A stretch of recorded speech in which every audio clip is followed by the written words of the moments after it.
Hello students, welcome to our YouTube channel. मेरा नाम है मयूरी भागवानी और आज की डेट है 6 अगस्त। और आज की डेट पे 6 अगस्त पे द हिंदू में कुछ इंपॉर्टेंट एडिटोरियल हैं, उनको आज हम एनालाइज करने वाले हैं। साथ में करेंगे आंसर राइटिंग प्रैक्टिस। तो शुरुआत करते हैं। पहले मैं आपको बता दूं कि जो आपको क्वेश्चन दिया जाएगा मेंस के आंसर राइटिंग प्रैक्टिस के लिए, वो आपको इस वीडियो के एंड में मिलेगा। इस वीडियो को इसीलिए आप लोग पूरा देखना, क्योंकि जो एडिटोरियल हम डिस्कस करेंगे उसी के ऊपर बेस दिए क्वेश्चन भी होने वाला है। आप अपने आंसर्स टेलीग्राम ग्रुप पे भेज सकते हो। टेलीग्राम ग्रुप कौन सा, ये मैं अभी बताऊंगी आपको।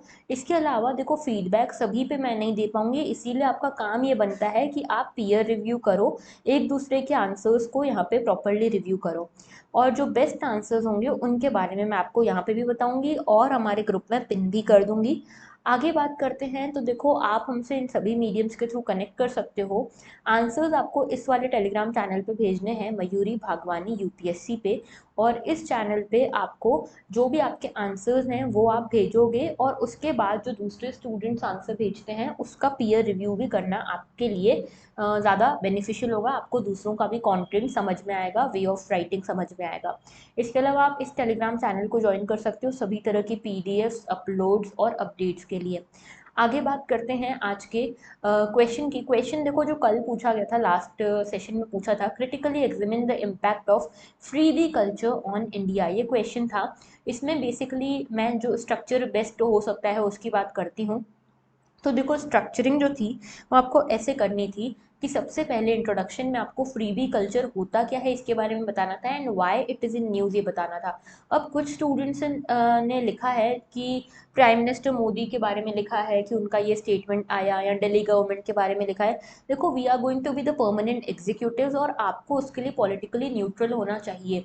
और आपके आंसर्स में भी ये पॉलिटिकल न्यूट्रलिटी झलकनी चाहिए। इसीलिए किसी भी पॉलिटिकल लीडर का, किसी भी पॉलिटिशियन का नाम लेने से या उनकी स्टेटमेंट्स को कोट करने से हमें बचना चाहिए, अनलेस इन अनटिल वो ऐसे कोई पुराने बहुत बड़े से लीडर हैं। ठीक है, नेहरू या अटल बिहारी वाजपेयी के स्टेटमेंट्स का मना नहीं कर रही, लेकिन जो आज की डेट में भी पॉलिटिक्स में हैं उनके स्टेटमेंट्स को आप कोट करने से थोड़ा बचा करो। ओके, तो यहाँ पे ये चीज़ें आपको नहीं करनी है। उसके बाद देखो, यहाँ पे हम बता सकते हैं इम्पैक्ट बताना है, तो इम्पैक्ट में पॉजिटिव इम्पैक्ट बताएंगे, और कोशिश करो कि विद एग्जाम्पल्स ये पॉजिटिव इम्पैक्ट बताओ। और नेगेटिव इम्पैक्ट जब बताओ तो वो भी कोशिश करो विद एग्जाम्पल बताओ। कुछ आप यहाँ पे चैलेंजेस भी बता सकते हो कि what are the challenges in front of us regarding this freebie culture, या फिर ये फ्रीबी कल्चर क्यों पनपा है इसके बारे में भी आप बता सकते हो। ओके, उसमें देखो, मुझे बहुत सारे बेस्ट आंसर्स मिले। इसमें सबसे अच्छे आंसर्स जो थे, बहुत सारे हो गए हैं अब तो, वैसे पहले एक ही आंसर बेस्ट कहा जाता था, लेकिन अब देखो एक आंसर को मैं बेस्ट नहीं कह सकती क्योंकि बहुत सारे आंसर मुझे बहुत अच्छे लगे। याचिका का आंसर है, दीपक का, जसलीन का, दीपक नहीं है ये दीपेश है, दीपेश का, जसलीन का, शालिनी का आंसर है। ठीक है, तो यहाँ पे इन सभी के आंसर्स बेस्ट आंसर्स हैं। आप चाहो तो इसको ग्रुप पे जाके इनके आंसर्स पढ़ सकते हो, आपको एक आइडिया लग जाएगा कि किस तरह के आंसर्स आपको लिखने हैं। आगे बात करती हूँ तो देखो, आज एक इम्पॉर्टेंट एडिटोरियल है जो न्यूज़ में है, lesson from India from the Taiwan stand of. तो ताइवान जो है ये एक अभी बड़ा न्यूज़ में चल रहा है आफ्टर रशिया यूक्रेन वॉर। जिसकी संभावना बन रही है वो है चाइना ताइवान लग रहा है। ठीक है, ऐसा क्यों? क्योंकि ताइवान के बारे में मैंने आपको कल भी बताया था, ताइवान जो है चाइना के ही पास में, देखो इस तरह का चाइना यहाँ पे और यहाँ पे पास में ताइवान पड़ता है, ये बीच में ताइवान स्ट्रेट है। ताइवान को पहले फार्मोसा कहते थे। ठीक है, और ये एक टाइनी सा आइलैंड है जो सबसे करीब पड़ता है चाइना के। और चाइना बेसिकली ये मानता है कि ताइवान चाइना की ही टेरिटरी है, चाइना का ही इस पे अधिकार है। ठीक है, और ये जो है ताइवान के आसपास और भी कई सारे यहाँ पे आइलैंड्स हैं, इन्हीं आइलैंड ग्रुप्स को फर्स्ट आइलैंड चेन कहा जाता है। इनमें से कुछ आइलैंड्स के ऊपर चाइना का क्लेम है, और कुछ आइलैंड्स यूएस के लिए बहुत इंपॉर्टेंट है क्योंकि उनके बड़े अच्छे रिलेशन हैं यूएस के साथ। जैसे कि आप देखोगे आसपास जापान है, साउथ कोरिया है, फिलीपींस है, यहाँ पे कुरील आइलैंड्स भी पड़ते हैं। तो ये आइलैंड्स के जो रिलेशन हैं यूएस के साथ बड़े अच्छे हैं। ओके, अब देखो यहाँ पे हुआ यूं है कि ताइवान को चाइना अपनी ही टेरिटरी मानता है, और इसीलिए ताइवान के रिगार्डिंग एक पॉलिसी है चाइना की, वन चाइना पॉलिसी। ये वन चाइना पॉलिसी क्या है बेसिकली, तो चाइना ये मानता है कि ताइवान जो है उसी की टेरिटरी है, इसलिए चाइना ने सभी को ये अल्टीमेटम दिया हुआ है कि जिसको भी डिप्लोमेटिक रखने हैं रिलेशन वो चाइना के साथ रखेगा, कोई भी कंट्री चाइना के साथ डिप्लोमेटिक रिलेशन रखेगी, ताइवान के साथ डिप्लोमेटिक रिलेशन नहीं रखेगी। अगर कोई भी कंट्री ताइवान के साथ डिप्लोमेटिक रिलेशन रखती है तो चाइना उनसे अपने सभी तरह के डिप्लोमेटिक रिलेशन तोड़ देगी। इसीलिए चाइना ने, देखो अभी क्या हुआ कि ये सब चल रहा था, ऐसे में यूएस जो है, यूएस ने हालांकि रिकॉग्नाइज नहीं किया है ताइवान को डिप्लोमेटिकली, यहाँ पे रिकॉग्नाइज नहीं किया है ताइवान को, लेकिन ताइवान के साथ इनके रिलेशन बढ़ते जा रहे हैं और यूएस बोल रहा है बार बार कि ताइवान की डेमोक्रेसी की हम प्रोटेक्शन करेंगे, चाइना कैसे ताइवान को हड़प लेगा, ये सब बातें हो रही थी। इसी में यहाँ पे यूएस की जो हाउस की स्पीकर है, लीडर ऑफ द हाउस जो है, स्पीकर जो है, वो यहाँ पे पहुंच गई ताइवान एक अपनी ऑफिशियल विजिट पे। तो ये माना जा रहा है कि यूएस के रिप्रेजेंटेटिव पहली बार ताइवान पहुंचे आफ्टर 1961, और ये चाइना के लिए बहुत स्ट्रेटेजिकली क्रूशियल चीज़ है, क्योंकि चाइना नहीं चाहता कि ताइवान के साथ किसी के भी डिप्लोमेटिक रिलेशन हो, और यूएस इसमें आगे बढ़ रहा है। तो यूएस के लिए चाइना ने बहुत सारे सैंक्शंस लगा दिए, नैन्सी पेलोसी के लिए बहुत सारे सैंक्शंस लगा दी हैं, ताइवान के आसपास मिलिट्री ड्रिल्स करना शुरू कर दिया, क्योंकि चाइना एकदम से बौखला गया है। ठीक है, अब कुछ लोग ये भी कहते हैं कि चाइना जो है, हो सकता है यूक्रेन के ऊपर जैसे रशिया ने वॉर की वैसे ताइवान के ऊपर चाइना भी कर दे, लेकिन इसकी पॉसिबिलिटी अभी तो देखो कम ही है।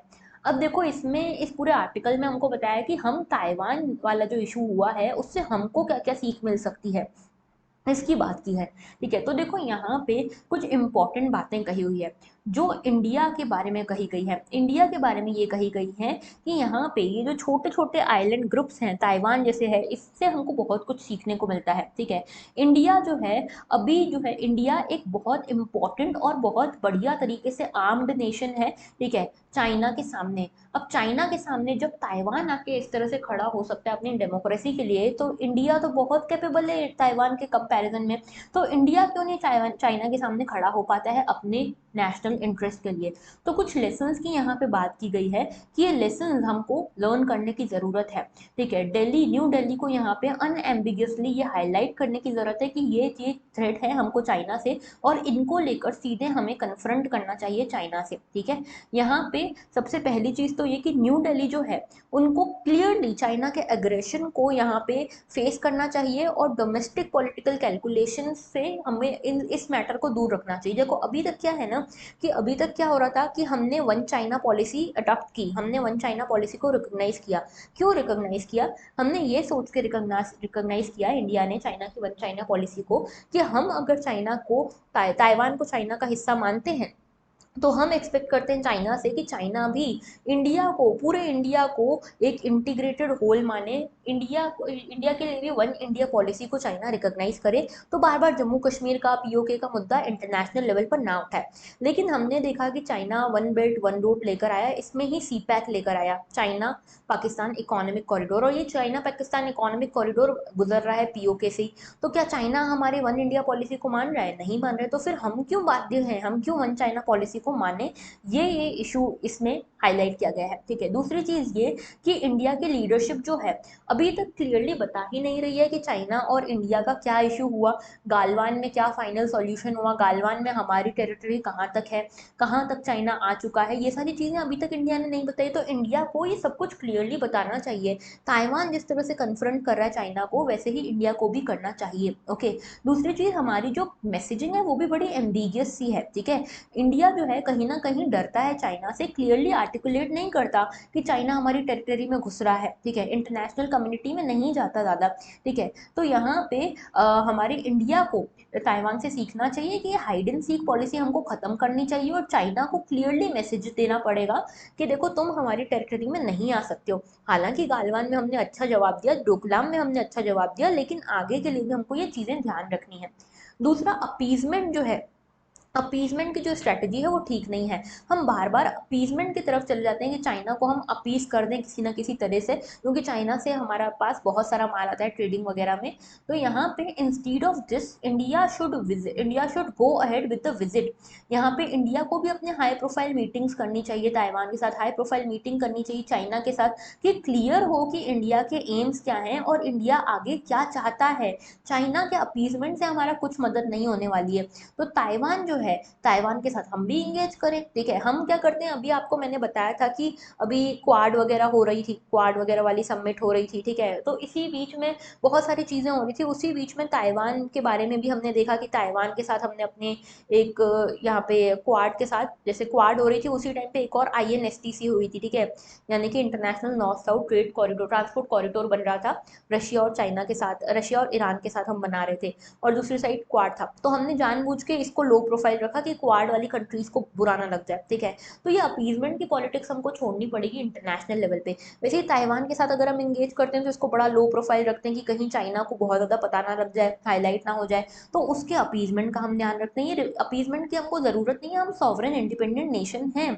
ओके, इसके बाद इंडिया की जो पॉलिसी है चाइनीज़ लीडर्स को लेकर, हमको उसको भी ध्यान रखना चाहिए। जैसे कि कोई भी विजिट करता है तो उससे हमको इस पॉलिसी को लेकर, इन इश्यूज को लेकर, गालवान को लेकर क्लियरली उनसे कन्फ्रंट करना चाहिए।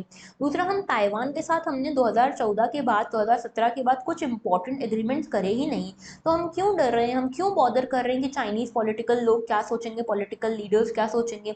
हमें भी ताइवान के साथ इनिशिएट करना चाहिए, तिब्बत के साथ इनिशिएट करना चाहिए, क्योंकि कौन सा चाइना रुक गया हमारे पीओके से, पीओके में घुसने से, सीपैक के थ्रू। ठीक है, इसके अलावा थर्ड मिस्टेक है हमारी क्वाड की सॉफ्ट पेडलिंग। ठीक है, जब चाइना ने ऑब्जेक्ट किया क्वाड पे, चाइना ने बोला क्वाड को कि ये एशियन नाटो है, तो हमने धीरे से यहाँ पे कम कर दिया क्वाड के साथ सबमिट करना, क्वाड के साथ मिलना जुलना। ठीक है, क्योंकि चाइना को ऑब्जेक्शन है। ठीक है, तो हम ये इस तरह की मिस्टेक्स नहीं करनी चाहिए हमको। इंडिया को अपनी टेरिटरी अगर बचानी है, क्योंकि हमें पता है चाइना कितना एक्सपांशनिस्ट है, अगर हमें इसको बचाना है तो हमको अपने दोस्तों को साथ में लेकर चलना पड़ेगा, और ये अपीसमेंट की स्ट्रैटेजी किसी काम की है नहीं।